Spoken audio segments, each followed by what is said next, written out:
அஸ்ஸலாமு அலைக்கும். Hi friends, welcome to my channel.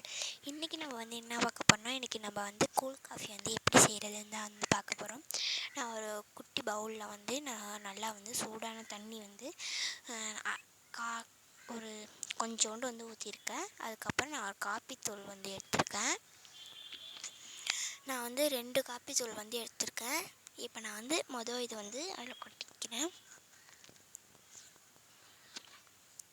அதில் ஆட் பண்ணிவிட்டு ஒரு ஸ்பூன் வந்து வச்சுக்கிட்டு அதில் கட்டி இருக்கக்கூடாது. அதனால் அந்த தண்ணி சூடான தண்ணியில் வந்து நல்லா மிக்ஸ் பண்ணிக்கோங்க. நான் 1 டீஸ்பூன் ஜீனி வந்து போட்டுக்கிட்டேன். ஜீனி வந்து நிறையாவே போடணும், ஆனால் நான் இப்போதைக்கு அது கொஞ்சம் கொஞ்சமாக தான் போடணும். இங்கே பாருங்கள், நான் வந்து ஸ்பூனில் அடித்தேன். ஒரு பெரிய பீட்ரு வந்து நான் வச்சுருக்கேன். நான் அதில் வந்து அடிச்சுக்கிறேன். ஜீனி வந்து நிறையா போட்டுக்கணும். இந்த மாதிரி பீட்ரை வச்சா அடிக்க இந்த மாதிரி வரும். ஆனால் இந்த கலரில் இருக்கக்கூடாது, இன்னும் கொஞ்சம் லைட் வெள்ளை கலரில் வரணும்.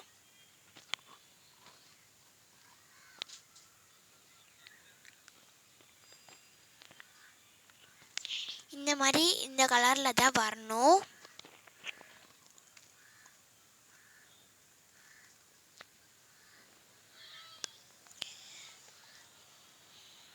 இதை வந்து நல்லா அடிச்சுக்கோங்க, அப்போ தான் இந்த கலர் வரும். ரொம்ப நேரம் அடிக்கணும்.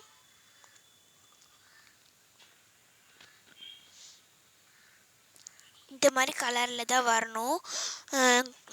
இப்போ நான் வந்து 3 கப்பு வந்து எடுத்துக்கிறேன். அதில் வந்து நான் அந்த க்ரீம் வந்து நான் செஞ்சேன் இல்லையா, அந்த டல்கோனாக்கு நான் இங்கே அந்த இதில் வந்து அந்த பவுலில் கீழே நான் வந்து கொஞ்சோண்டு ஆட் பண்ணிக்கிட்டு, அதுக்கப்புறம் நம்ம வந்து சூடாக பால் வந்து ஊற்றக்கூடாது. அதுக்கு நம்ம வந்து காய்ச்சின பால், ஆறின பாலை தான் எடுத்துக்கணும். ஜீனி அதில் போட்டு நல்லா ஆற்றிக்கணும். அதுக்கப்புறமா அதில் அந்த கப்பில் வந்து நான் ஊற்றிக்கிறேன். அதுக்கப்புறம் அந்த க்ரீமையும் மறுபடியும் நான் வந்து இந்த 3 கப்லேயும் மேலேயும் நான் வந்து ஆட் பண்ணிக்கிறேன்.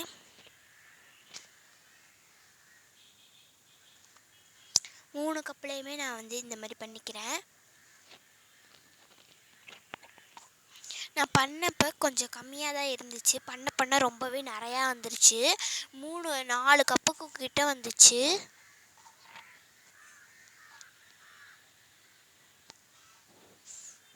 இங்கே பாருங்கள் எப்படி இருக்குன்னு பாருங்கள்.